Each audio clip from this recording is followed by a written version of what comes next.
It's lovely to be here at Buddha Field again, and I find it an interesting, a curious process to be invited to come as a Dharma teacher and enter into a space and a field of exploration and engagement that's quite unique, I would say, in many wonderful ways. And when I come into the situation, I find myself less sure that I know who I'm coming to speak to than in any other situation I put myself in. Just so you know, I really aren't sure if many of you even know what the title that I gave to this afternoon's offering is. I'm curious. Who knows what it is? You don't have to know a word perfect, but you might have just come along. Because the question that I have that's more obvious to me when I'm teaching normally is, what's brought someone here for this? Because I'm only interested in talking if someone has come because they're interested to listen, and obviously I assume you are. So the theme for this, obviously I'm telling you it after I asked that question about who remembers what it is. Would have spoiled it if I'd said it. Embodying a just awakening. And there's a lot in that, or what that might mean to you or to me, that I'm probably not going to manage to cover. But what I would like to speak about and hope to share some reflection and exploration of is, in a way, the vision of our spiritual practice. And, of course, what spiritual practice means to each of us is open to many different ways of understanding, and I don't want to in any way suggest that I might know how it's supposed to be for you, because I don't. But I would like to share a little bit about what I've found seems true for myself in relationship to this. And so because it's Buddha Field, I imagine that many of you have some degree of passing familiarity with the teachings of the Buddha, and I see some nods, and that's wonderful. And if you don't at all, that's fine. It's not required. It's certainly not required to come to Buddha Field. But it's interesting that, at least in relationship to the last times I was here, it feels like the Dharma Parlour is a little bit more secluded over in a quieter end of the field, which is lovely in many ways. It's a bit more held, but it also means that you've kind of got to make a bit more of a journey to get here. You don't just sort of, rock up and on your way to the chai stall or the dance party, accidentally, maybe I'll wander in that tent and see what's happening. And so I'm imagining some intentionality here. And that sense of intentionality is really what kind of sits at the center of what makes our life a spiritual journey. Becoming aware that we can consciously engage with the process of our heart and our mind and our expression in the world in such a way as to both transform what it is that we experience and how we experience it. Or, to be more precise, to transform how we are affected by what we experience, because we certainly can't control what it is that touches us. Sometimes we can make choices, but we can't control it. And likewise, we cannot determine the outcomes of our actions in the world, but we can align or orient our engagement in the world in a way that seeks to bring about beneficial, wholesome change and transformation. And in a sense, the theme that I have and would like to explore arises out of the very common perception or view expressed that spiritual practice is about kind of going inward and kind of working with the subtle and beautiful and messy material of our heart and mind that we encounter when we turn towards ourselves. And this is certainly how I encountered it when I first encountered spiritual teaching and practice myself. It seemed to be oriented that way. And yet at the same time, it was always clear for me that this engagement and this interest in inner transformation only made sense if it was equally in relationship to a sense of what is possible for transformation in the world.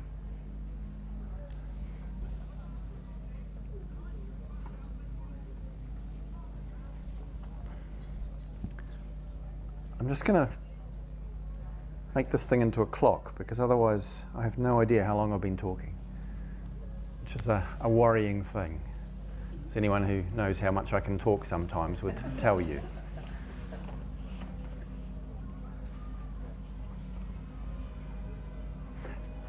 No one's obliged to do this in this moment, but if anyone has any response to what I've just said, sorry to ask you to be reasonably concise with it.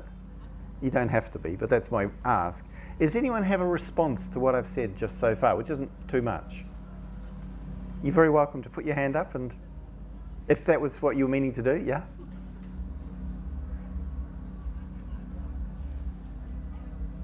That the whole universe is inside ourselves. That's your perception, or are you asking? I'm not. It's a. Yeah, it's a belief that I have. Ah, okay, right. So all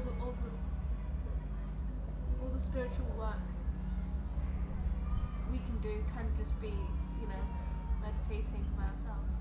Can't be, or can be. Can be. Oh, okay, so it's a view, and the universe is all within myself, and so all the spiritual work can be done inside oneself, we can say. Yeah, and it's a valid view.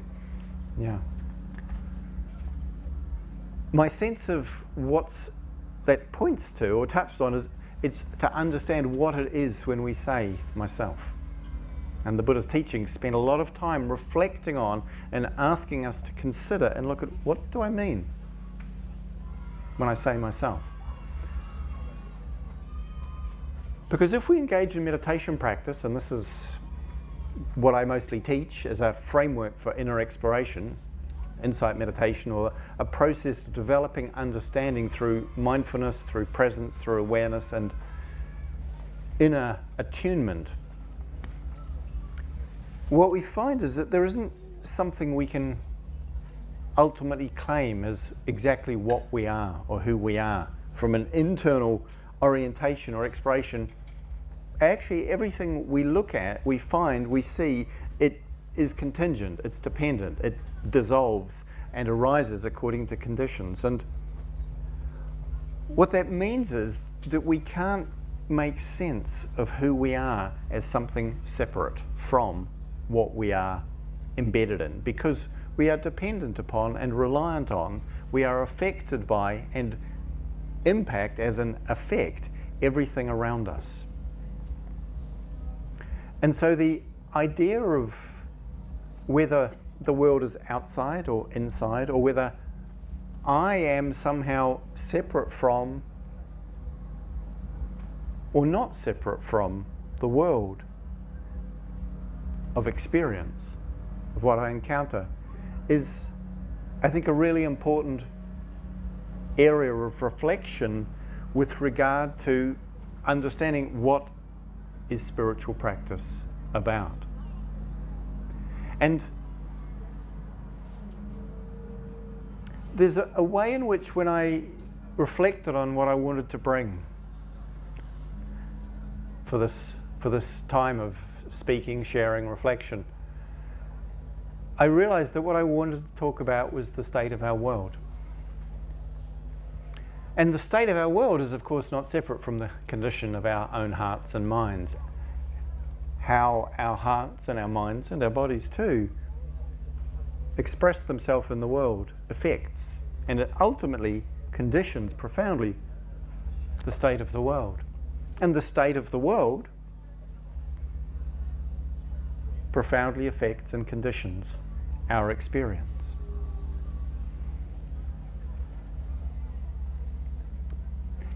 If we look inside, ultimately, through the training of heart and mind through the refining of our capacities for seeing clearly and deeply, as I said, we start to find that what is here is something fluid rather than fixed. Something that cannot be separated from what is around it. And if we look outwardly into the world, what we equally find and can understand, and this goes a little bit to what our friend shared when I very courageously to share something in a space like this, thank you, that sense of, oh, everything's in here. Which I wouldn't suggest that that means everything's literally within this frame, but within what we are, perhaps there is nothing left out.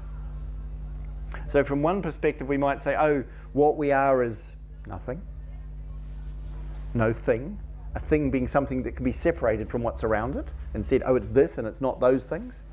But actually everything is too woven together for that to be so. So we can't say there's a thing. And yet we could equally say that a profound understanding, a transformative understanding, is that what we are is not separate from everything.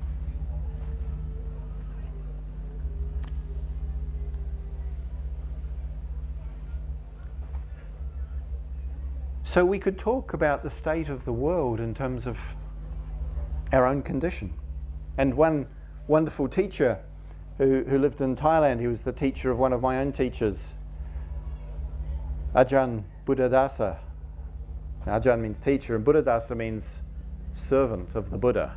Now, he used to say slave of the Buddha sometimes. I think that was an expression of his dedication. But he was once asked, how would you describe the world? And he said, in 3 words, he said, lost in thought. Like so much of our lives, we're lost unconsciously in the activity of our minds. And minds that are driven by forces and patternings that we don't necessarily choose or control. And so spiritual practice, as we might initially encounter it, involves becoming conscious of and engaging with, becoming aware of and responsive and sensitive to the thoughts and the feelings, the views and the perspectives, the reactions and the various different ways in which we experience ourselves as human beings. And beginning to understand which of these contribute to our well-being and which of these don't. So that in being present, in being aware, being awake, we start to be able to orient more towards the responses that are actually truly contributing to well-being, to a supporting, a maximizing, an amplifying of what is wholesome, what is beautiful, what is blessed, what is precious in our life and in our experience. And so we start to be able to influence, to affect the inner condition, the heart and the mind and the body.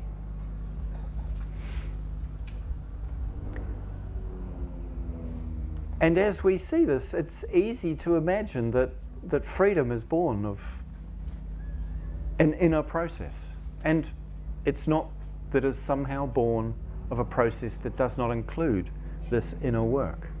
This is crucial, essential.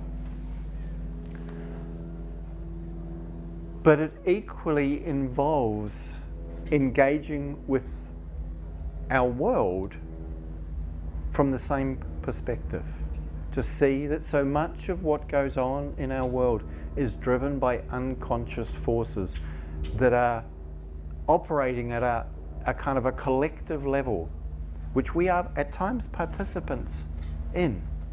At times we might seek to address or respond to. And both of these orientations are what express or would be expressed in the fulfillment of what I named as the title, what it is to embody a just awakening. To actually live one's life for the awakening of one's own heart and mind, and equally for the transformation of the world. Now, I don't actually think that many of you sitting here are going to listen to that and think, nah, it's just this, or nah, it's just that. I'm not going to ask you to put your hands up if you disagree. You could. But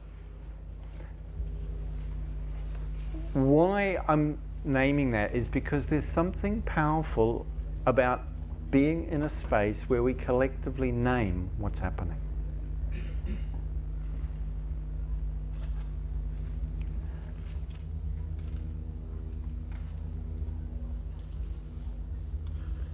And it seems to me, and again, I don't think this will be news to anyone here. I'll be surprised. But if it is, of course, I also wouldn't be surprised because we're all where we are. But it seems to me that our world is in a circumstance, and that we, individually and collectively, are in a circumstance that's deeply concerning.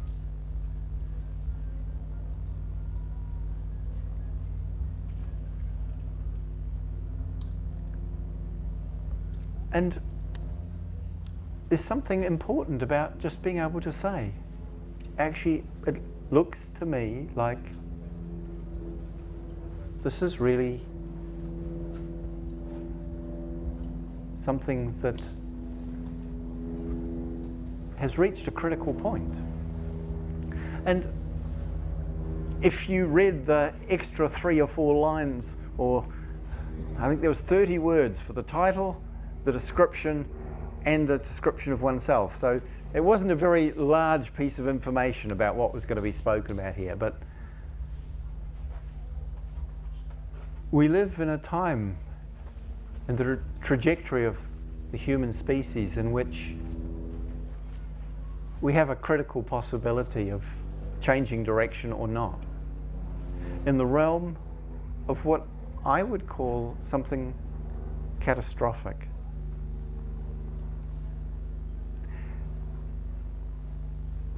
We talk about, in some contexts, the crisis of climate, of what's happening in our world as the ongoing and accelerating production and essentially burning of fossil fuels releases greenhouse gases into our atmosphere, which is heating up, destabilizing the climate, destabilizing the sustainability of the environment we live and breathe in.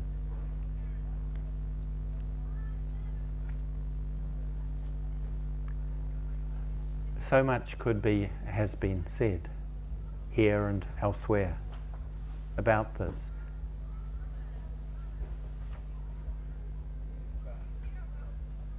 We live in a situation where the urge for, it seems the insatiable appetite and urge for material things drives a degree of destruction of the biosphere, the destruction of living creatures, living plants, living systems, that has become extreme in our living generation. And we live in a human world in which there are immense oppressions, injustices, exploitations, in which so many communities of humanity are subject to truly painful and at times horrifically unjust circumstances.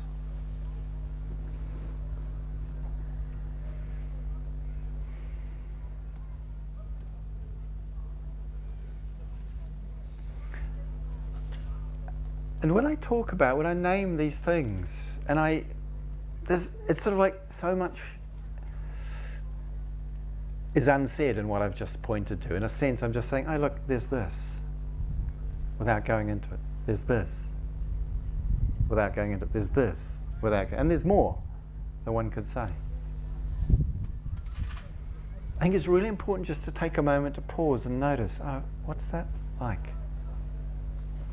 Because it's really easy for there to be a sense of a sort of a heaviness, a sort of a, oh, wow, you know, actually it's probably not what I came to a sunny festival to contemplate primarily.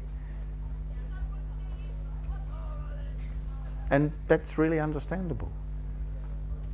There's a way in which when I speak in this territory, I feel like immediately it's for sure I'm going to get it wrong. I'm not going to express it as well or as sensitively or as appropriately or as rightly calibrated as I would wish. Maybe laying it on a bit too thick, or actually maybe not saying it directly enough, or maybe not including the perspective or the understanding of this community or group well enough.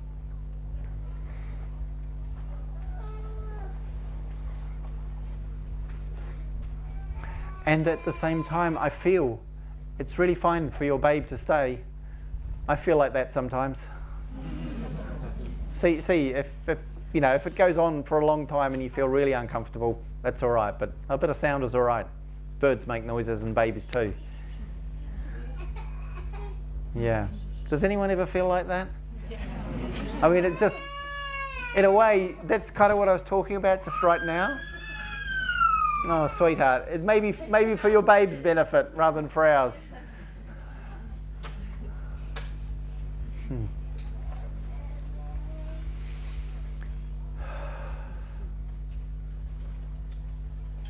So I want to just invite you to take a moment and notice where that lands for you, how that lands.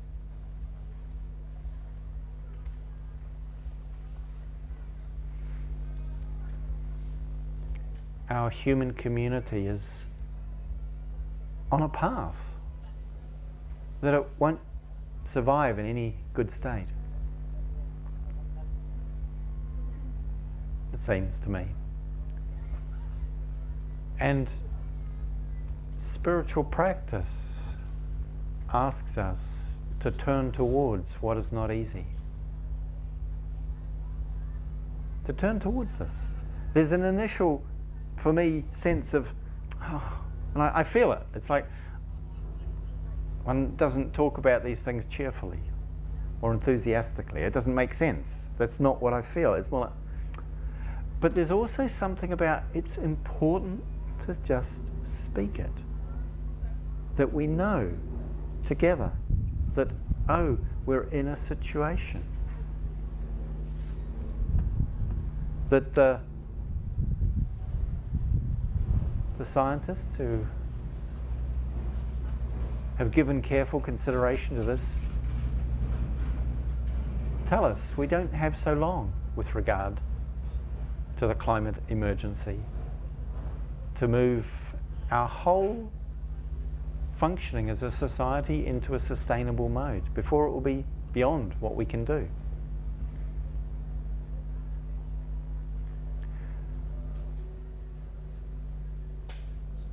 Where do we feel our hearts called in this world?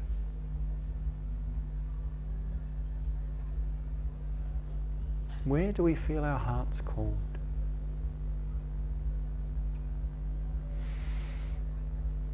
Because it's really understandable to want to just say, oh, wow, that's just too difficult. I think I need to just take care of my own grief or work on my own heart and just mostly orient towards what's around me. And for some, of course, the sense of, oh gosh, no, that's all pointless. I need to get out into the world and find some way to change the trajectory of our society, to engage with the injustice that I see in the world.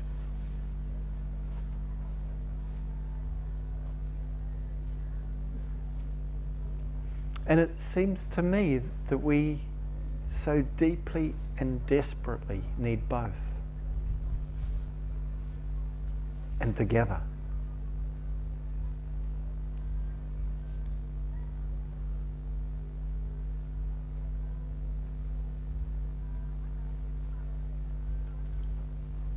To engage with the immensity of the challenges our world, our communities, our living planet is impacted by, to engage with that demands so much of us that most and many who seek to find it unsustainable. There needs to equally be a caring for and a resourcing of ourselves. That inner practice, that spiritual practice can offer.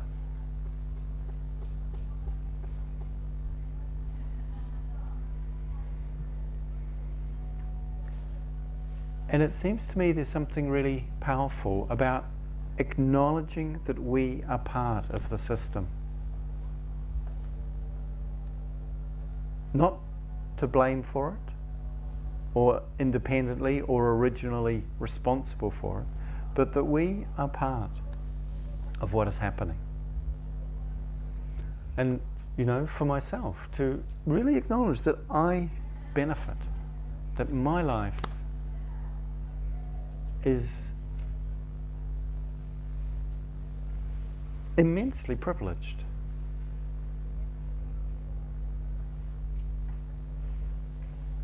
And that privilege is not, by the very nature of it, something which, even though I might not necessarily choose it, but the receiving of it is not something to be taken lightly. It actually comes with a responsibility. And we're not, of course, when I say we have a sense that there's a way in which we are participants, we're responsible, we're also subject to these different things. And as myself, so I'm a middle-aged, educated, heterosexual, cisgender, which means I identify as the same gender I was assigned at birth. I pass for white. I'm a member of an incredibly privileged demographic.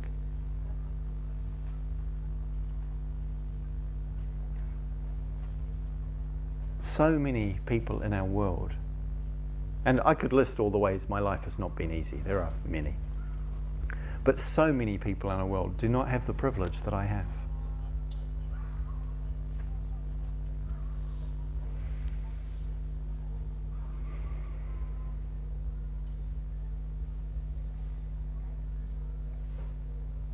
We're all here because we have more free time than many people will ever have. At some level, that's not, and so in acknowledging something like that, to let ourselves feel that it's actually painful to acknowledge our good fortune in a situation where some of it is born of a cost paid by others. Even if we didn't choose that. But a significant amount of the privilege of my life is born or received by me through a cost paid by others.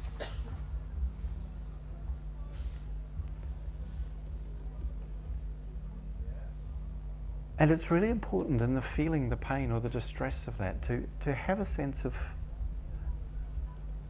what it is to sit between a place of taking responsibility without blaming. Because it's not that I or that anyone here chose their circumstance. And there will be many here who will be quite familiar in painful ways with what it is to experience a lack or a loss of privilege, to be subject to the structures of our society, born of patriarchy, of sexism, born of white supremacy, racism, to be gendered and to be racialized accordingly, to be subject to disempowerment, exclusion, or exploitation, marginalization as a result.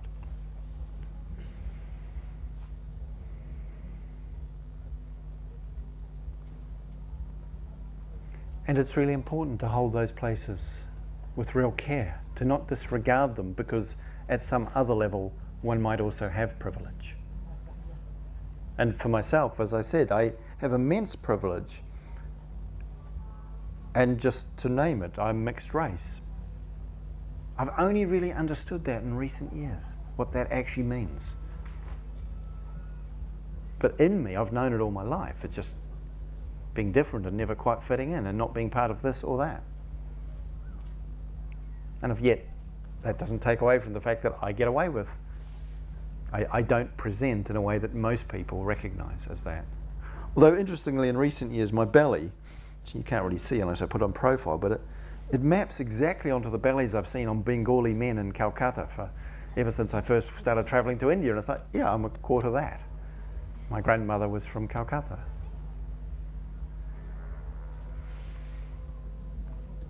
And my father was a Holocaust survivor. He was, as an infant, aged 3 years old, sent to a concentration camp in the Ukraine with his family and survived, which is just unprecedented, unheard of, to have an infant survive.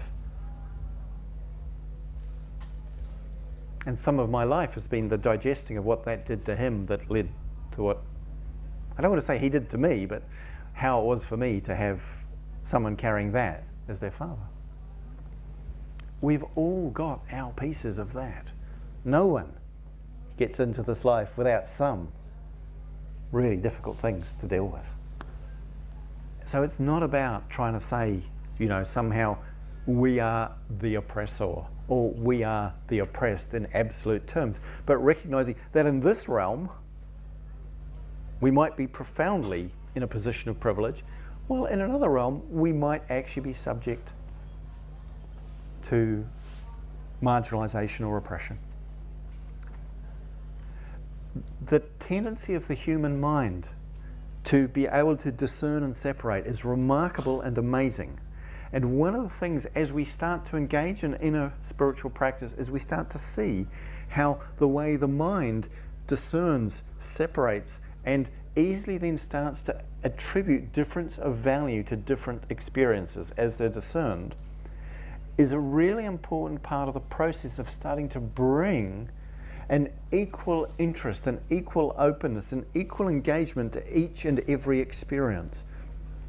And anyone who's engaged in meditation to any significant degree will know what starts to happen when we develop the capacity to meet all of the experiences, those we like and those we don't like, with an equal willingness to be close, to be intimate, to be sensitive, to be touched by, and to respond to them all. Something profoundly transformative happens in our experience, in which we start to lose the sense of being separate from it, apart from it, somehow managing it, negotiating it, controlling it, or at least trying to.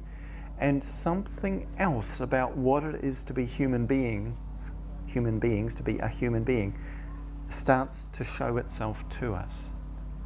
And this is very much in the journey and the pathway of waking up that we can practice, that we can follow, that we can explore, that we can know for ourselves. The Buddha, and we might have different relationships to that word, but Buddha and Buddhism Buddha means awakened one, and Buddhism means awakeism, what it means to be awake. And some of what we awaken to is, in fact, that non-separateness of what we call me and what we call you or this. The dissolution, the penetration, and the, in a way, falling away of the apparent boundary that the way we tend to think, perceive, and conceive creates and reinforces. And when we look at how, as human beings, when we're not conscious in the world, we operate, what one can see is, again, there's this process, just as we, with thoughts and feelings we might notice, or with the things that we most immediately touch or consume, we like, we don't like, we tend to basically place a whole range of our experience in the realm of without value. And it has the effect of fragmenting our experience and actually our life that is healed, that is transformed. As I said, when we start to be able to meet each and every and all experiences with not to say that they all become the same, but that we meet them with a similar degree of care, of respect, that we actually honour the life that is being expressed moment by moment in that way. And what we see in the world, if we look at it, if we reflect on it in this context, is that we tend to, without quite realising it, both individually and collectively, we tend to place value here and not there. We tend to say, oh, this or these groups or these ones are the ones who I feel connected with, who I value, who I appreciate. And these ones or these things are less, are subordinate, are without value. And this process is fundamentally destructive to both our collective and also our individual well-being.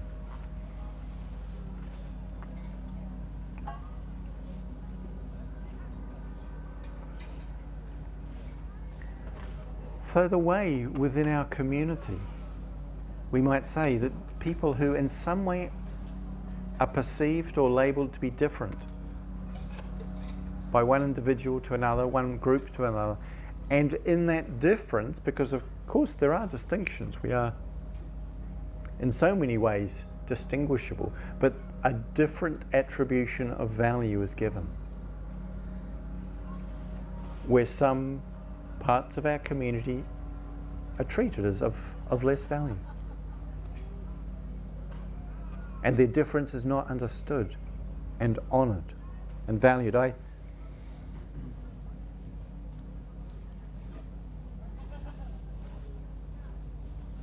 With the little child we had in the space, I love it when there's young beings in the Dharma hall, because they don't stay quiet. That's not what they're there for. But it's so obvious and apparent to us, isn't it, how amazing, how beautiful, how precious they are? What is it that happens to us in that we don't see that of every other single human being once they get to be a few years older? What is it that happens in us?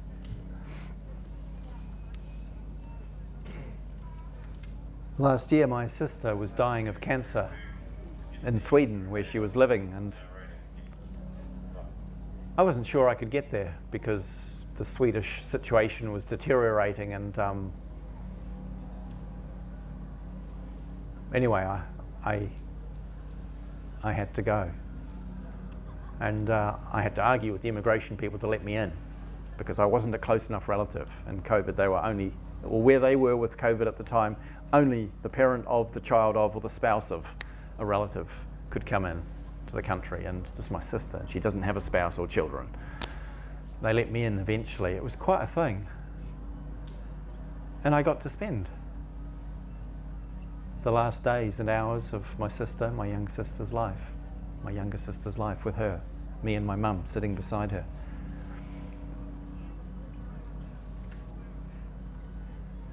And the sense of just as she was sitting, she was lying and breathing, and just her last breaths, which we didn't know. It's really interesting. I've talked about breathing for decades as a Dharma teacher, and about not knowing when your last breath will be. It's a great thing to reflect upon.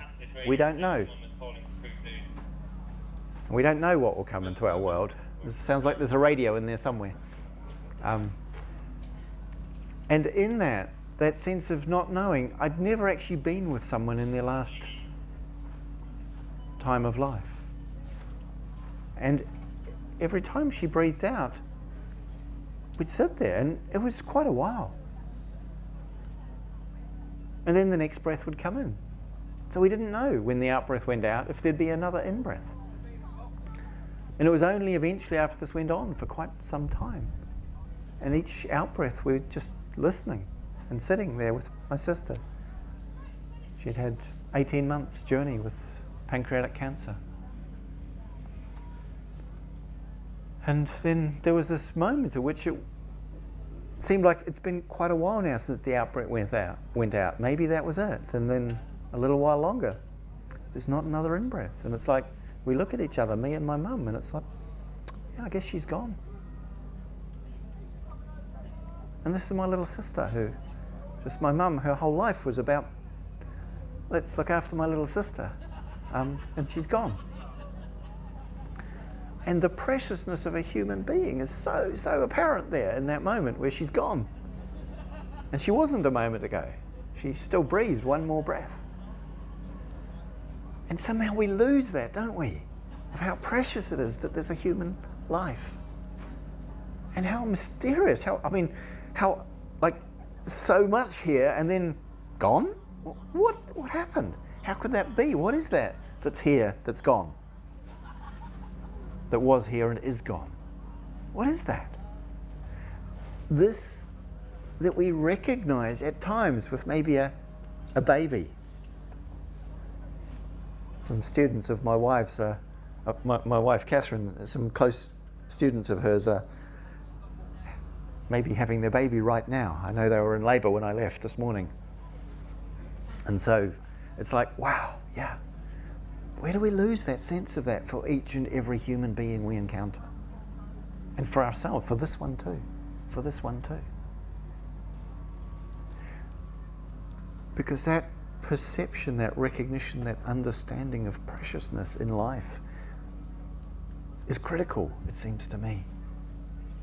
It completely undoes us at some level. We can't remain self-important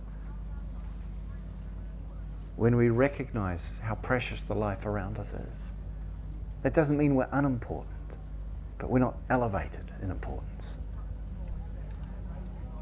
And we do this as human beings in relationship to others around us, to people of different ethnic heritage,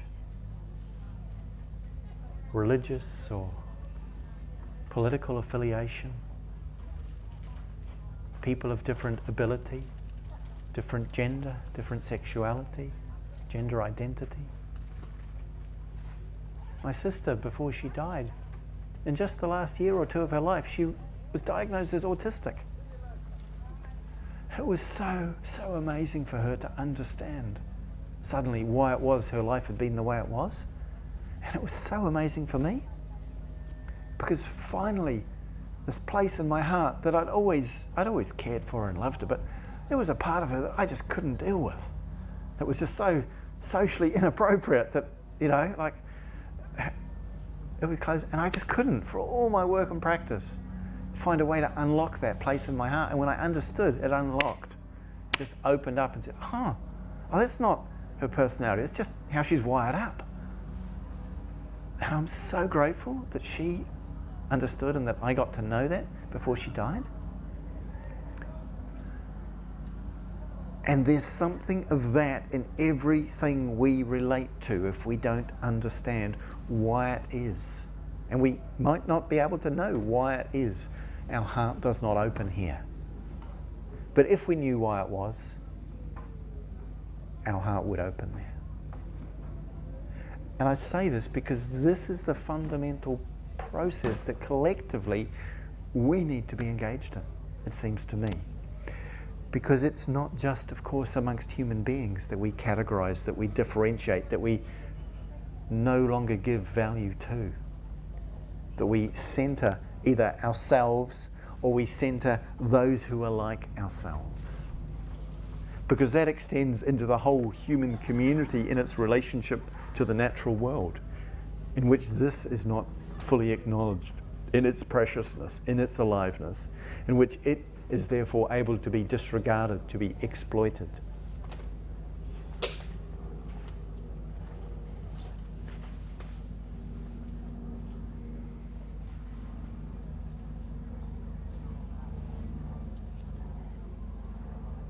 And so I'm speaking of this because it seems to me important that we talk about these things together, that we consider, that we reflect on what is possible for me here in relationship to this? What can I do by way of, we could say, inner work that will allow me to open my heart to see what is precious in others and in all? And in that, of course, our own preciousness is to be seen. Our own messed upness is ultimately to be forgiven. But our capacity also to make a difference is to be honoured and engaged with. Because we can, and we must. And it seems to me that a spiritual journey, a spiritual life, finds its fruition and its fulfillment equally in the realm of inner transformation as in the realm of outer transformation. And that the parallels between these two processes are considerable. Becoming aware of patterns and behaviours internally that contribute to harm and to suffering. And starting to understand how we can work skillfully with them to transform them. Always from a place of kindness and with courage and with patience.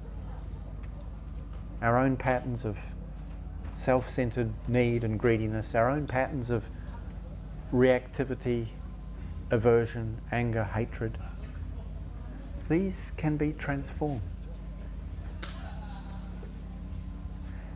And as a collective humanity, I believe we have this capacity. If we understand ourselves as part of something that needs our engagement in this way. And this engagement can involve just being willing to say when someone speaks in a way that dishonours, dismisses, or oppresses, just to say, please, what's happening here?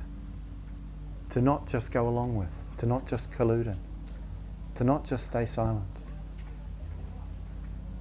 It's not easy for us to stand up, to speak out. But I believe our world needs us to do so. To do so from a place of love, from a place of kindness, from a place of care. To stand up, perhaps on the streets. And I've had the honour to stand on the streets with some of you here, standing up for climate justice, for ecological justice, for social justice, or in whatever way your life might equip or inspire you to engage with our world.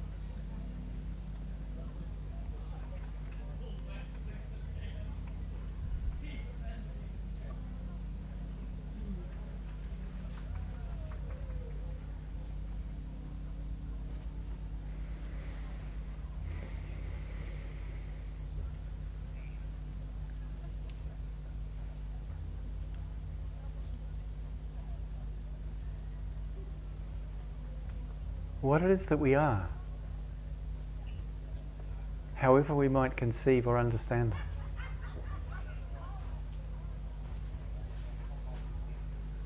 Greater possibility beyond what we have known so far and already is available to us.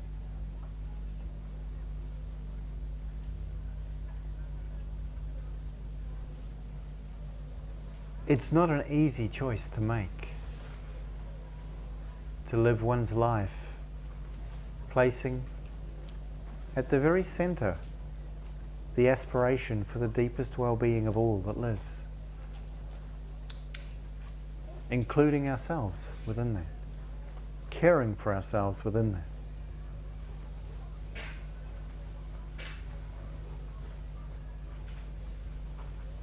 It's not an easy choice, but ultimately to not do so is to dishonour the truth of what we are. And we feel that as a deeper pain, as perhaps the deepest pain. the deepest grief. It's not that we can be sure that our engagement will lead to particular results. Neither the inner engagement of what we could call the working of our heart and mind, and the outer engagement of society and the world, but the orientation towards that possibility brings an inner alignment, an embodied wakefulness that understands that the journey is not defined by our location within it as to how far or whether at all we may appear to progress, but more fundamentally the degree to which we give ourselves wholeheartedly to the orientation that feels true, that feels most authentic, and that we see what is possible within that.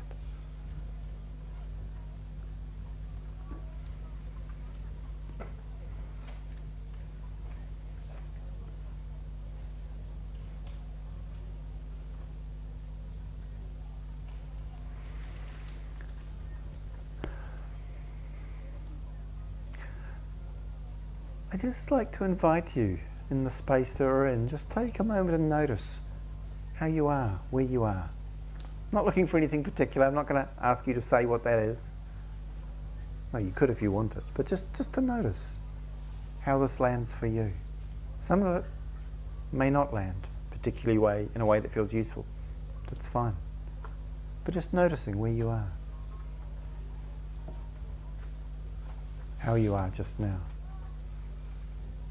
And if, having done so for a moment or two, you wish to just take a moment and look around, you could do that, because I've been sitting here looking at the space full of remarkable, blessed and precious human beings, and mostly you've just had me to look at, which is a raw deal in comparison, I think. Just take a moment to notice who's here. I'm actually really touched that each and all of you came along on a hot, sunny Buddhafield festival afternoon when there were ice creams and slushies and pizzas and movement sessions and dance and all of that, came along to hear a Dharma talk. And a Dharma talk on a topic that's not necessarily all about kind of the things that uplift our heart. But the fact that we as human beings are interested to hear, to talk, to stay, you didn't all walk out, my gosh. Maybe you thought about it. But there's something to be taken from that that's blessed, that's uplifting, that's beautiful. And so I want to say thank you all for your coming, for your listening, and I hope what I've shared has been of some value, some interest, some use to you. And if there's been anything in it that hasn't been such, I ask your forgiveness, and you can just let that bit go. So thank you all.